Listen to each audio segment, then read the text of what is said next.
it going? So today we're going to talk about a really fun subject, or at least I find it's fun, because everyone that I know has experience with aquarium snails. So there's aquarium snails, pond snails, but all in all, I'm going to talk about the top 8 most known snails, what they do, what happens with them, how to get rid of them, and so on and so forth. So snails, it's a bit of a contradictory subject because some love them, some hate them, some breed them, some exterminate them. Everyone does what they want with the snails depending on the situation. I brought a little bit of notes with me today because there's so much to cover about snails. So if you see me peeking down, it's just because I'm reading a few notes. I know most of these snails, some I haven't had or kept before, but I'll tell you absolutely everything I know about the snails.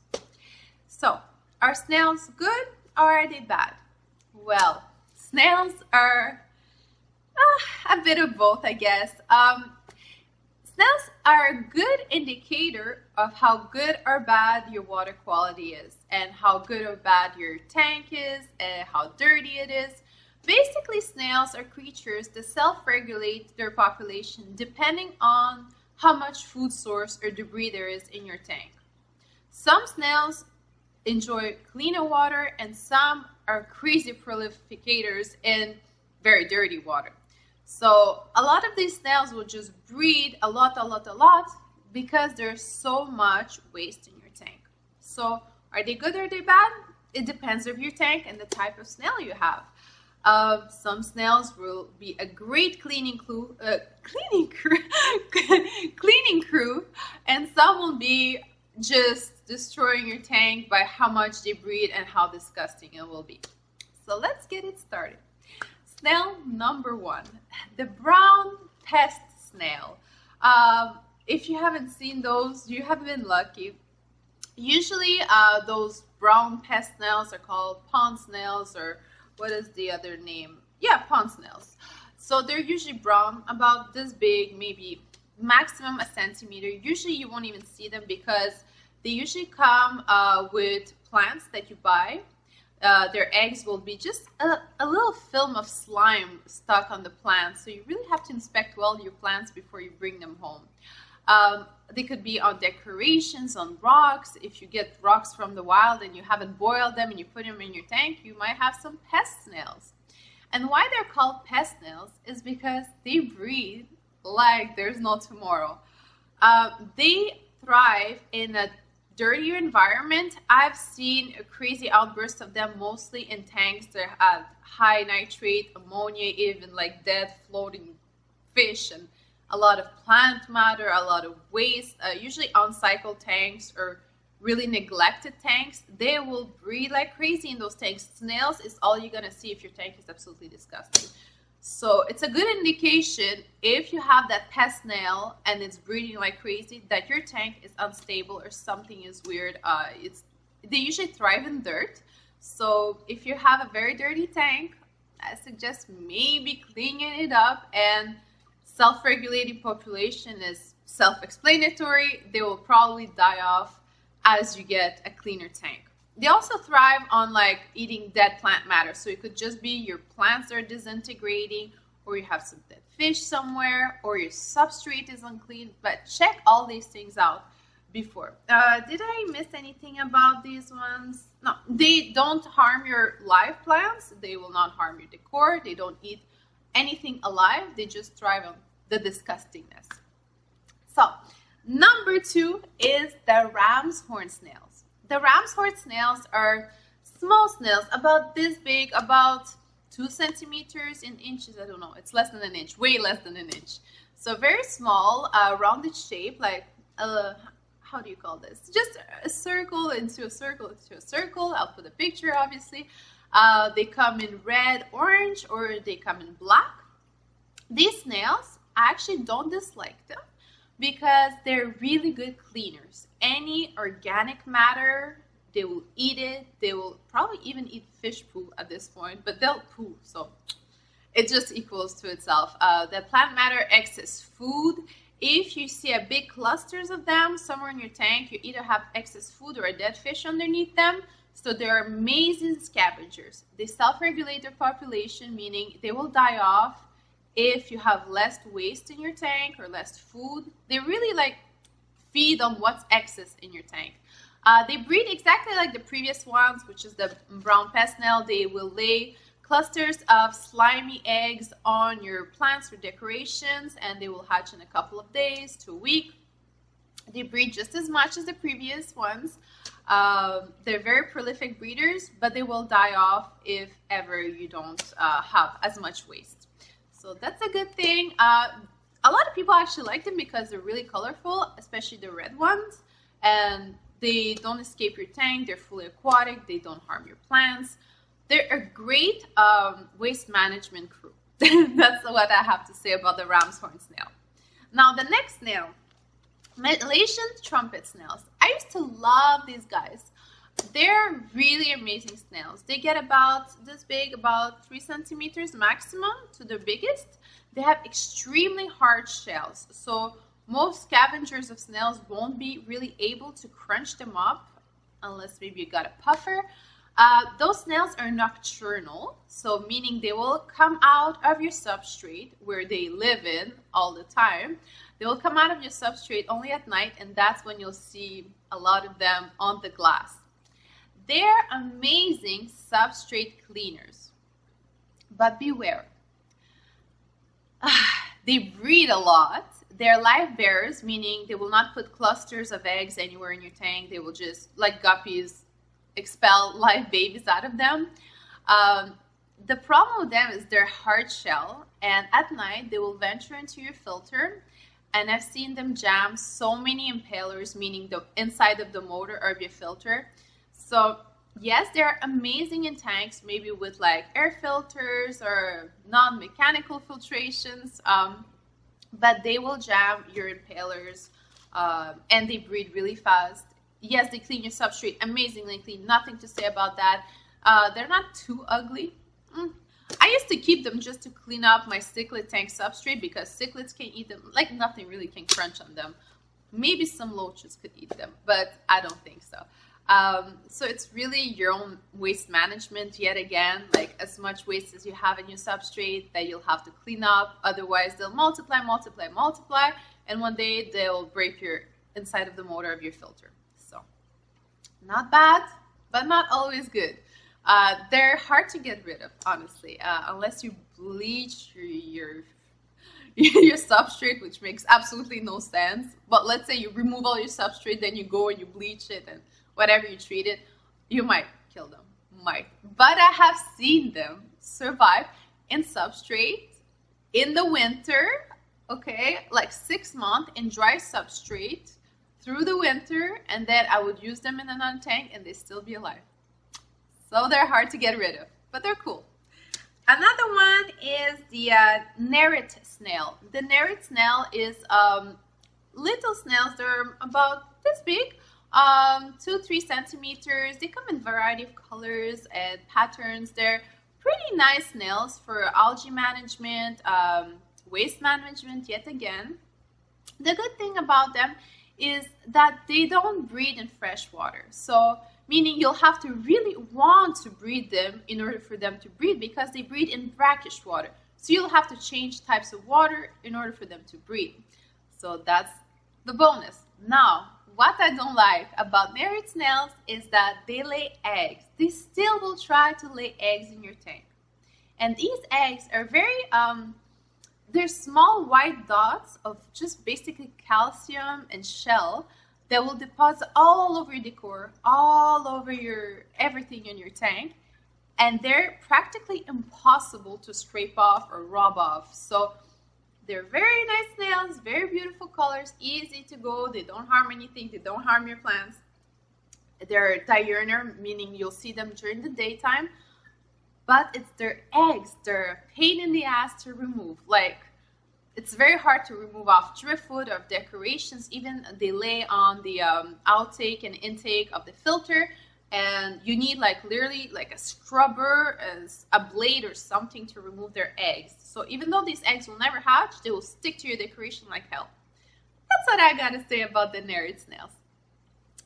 Now, one of my favorites actually, and that I keep, is the mystery snail. Mystery snails are snails that get about 5 to 8 centimeters, like a $2. In Canada, the $2 is actually a penny type like this. So they're beautiful. They come in black blue, they come in ivory white, and they come in gold, meaning yellow. They breed really easy. They breed on the surface of your aquarium. So let's say you see here, there's like some surface. They would go up here and they breathe some air and they lay their eggs there. And just as the Nerite snail, their eggs, well, the cluster of eggs is also like calcium, so it will leave residues on your glass, but it's only on the top part of the glass that's out of the water. It takes about a week to 2 weeks for the eggs to hatch, and they're really good snails. They don't touch your plants. They don't breed inside the tank, so if you don't want them to breed, you just remove the cluster and you throw it out. But they're worth some money, so you can breed them, you know.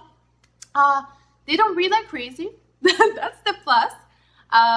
They eat detritus. They're really good for algae, just waste. But you do have to feed them a bit more because they're a bit larger of a snail. So they could starve actually if you don't have enough waste or extra food in your tank. So I really love that snail. But that snail is also in the family of the apple snail. Apple snails get slightly larger than a mystery snail. They come in various colors also. The only difference is the apple snail actually could eat your plants. I've seen them eat plants way more often than I've seen the mystery snail eat it. So that's the only real difference. I do believe they prefer a colder environment. I've often seen them with goldfish and fish like that, you know. So mystery snails and apple snails kind of the same family, a little bit different. And also the breeding pattern is exactly the same. They lay clusters of eggs on the surface of your glass where there's no more water. They enjoy an open top aquarium because they do need air to breathe. Same for mystery snails, by the way. And what else do I have to say about them? Just want to look at my notes. They're not safe with cichlids, by the way. Cichlids will try to rip off their little tentacles. So even though they're a bigger snail, don't put them in with African cichlids or larger cichlids. It will not work. Just community tank or maybe some goldfish, fancy goldfish, because I know that regular goldfish could, the comments, they could just like make a snack out of them. So what's last? Oh, we have assassin snails last. I kept them for last because assassin snails are really cool snails that eat other snails.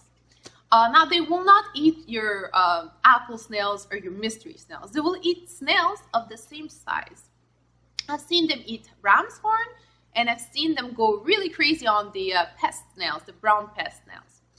So these snails are really pretty. They look like a bumblebee a bit. They need extra, oh, by the way, I totally forgot. Mystery snails and apple snails have very hard shells that require a lot of minerals, extra calcium.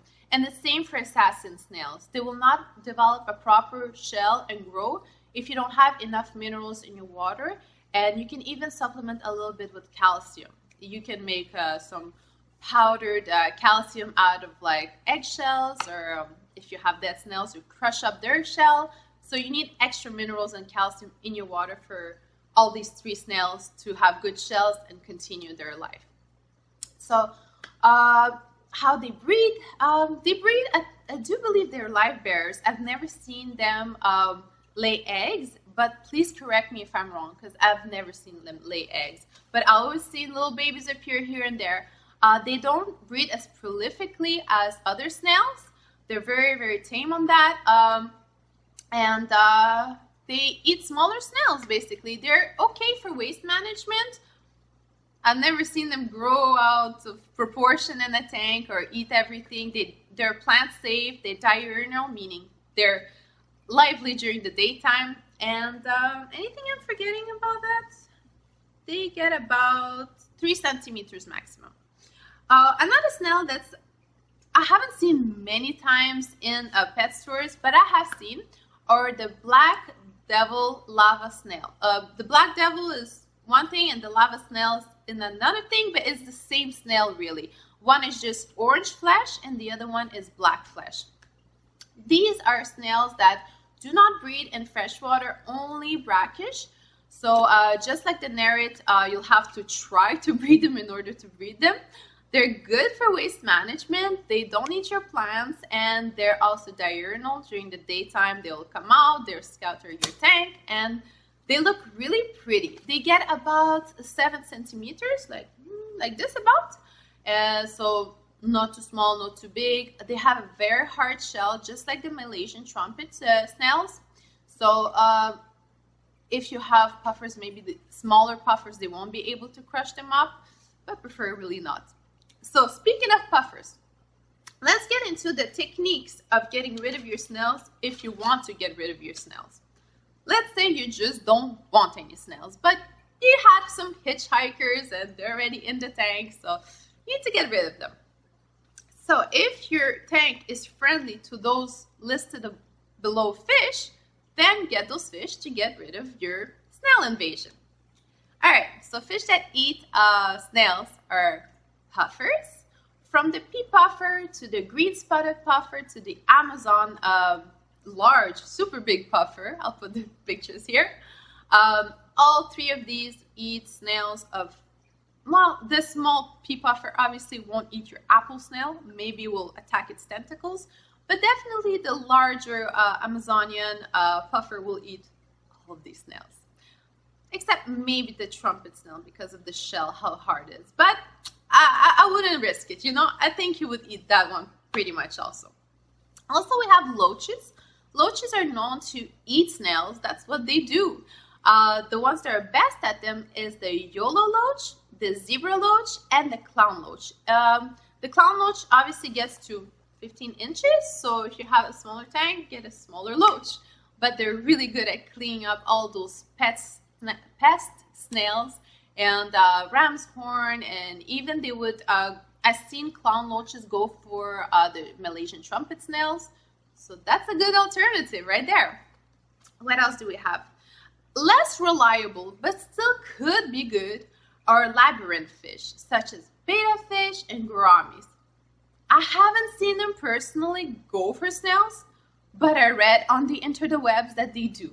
So try it if you want to try it. But I haven't really seen them. Maybe they will go for the clusters of eggs. Maybe that's what internet meant. But my personal fish have never touched anything. I had invasions of snails in a betta tank. So larger Central American cichlids, like these guys, would totally eat Ramshorn snails. Any softer shelled snail, they will devour them and kill them. So if you want to feed them apple snails or mystery snails and you have extra ones at home, go for it. They will love it. And the other one is obviously assassin snails. Assassin snails will go for smaller snails and devour them from the inside. All right, so non-fish methods of getting rid of your snails. Okay. Number one, most dewormers and parasite removers, whether it's inside or outside, will kill your snail population. So will they clear all your shrimps and all invertebrates. Basically, dewormers are meant to kill invertebrates. So you got that. But if you don't need to put a dewormer in your tank, use something else, such as potassium permanganate. Usually we dip plants before putting them in the aquarium in potassium permanganate solution, and then we put it in the tank. But if your snails are already in the tank, you could make a tank dip in potassium permanganate, which I don't recommend because it could also burn your fish and burn off the good bacteria inside of your tank. So last resort, kind of. Bleach your things before putting them in the aquarium if you suspect there's anything on them. I hate using bleach, but it's written on the interwebs that you could use bleach. I'm just telling you don't use it because I don't like it, because after that it's kind of hard to get rid of the bleach off your rocks or whatever you have dipped in it. You have to really soak it and make sure it's gone. So there you got it. Another thing that you could use is copper. Copper really kills all invertebrates. You can either use the copper liquid that's sold to kill off parasites, or you can use copper pipes and put them in the aquarium until you no longer see snails, or live snails at least. Copper, though, can seep into the silicone of your tank, and forever and ever you will not be able to have invertebrates afterwards. So if you want to use that tank for snails or shrimps or something like that later on in life, maybe not the best idea. But if it's a fish only tank, go for it. So other methods, it's reducing your food, reducing how much you feed your fish, reducing the waste, doing proper maintenance on your tanks, meaning cleaning out your filter. Make sure to look in the motor for those Malaysian Trumpet snails, because they could get jammed in your motor. Make sure to clean your substrate, remove any dead matter, dead plants, dead fish out of your tank. Make sure the water quality is top-notch, because snails kind of like dirty water, some of them. And increase the flow, because snails will just be blown away. Good flow, good aeration in the tank always prevents bad stuff from happening in your tank, hence increasing population of your snails. So I hope this video was helpful to you to manage your snail invasions, or if you want to breed them, there you got some tips. And if you liked it, please like, comment, and subscribe, and hit that bell button for my latest notification when I upload a new video. Alright guys, I'll see you soon then with a new video. Bye!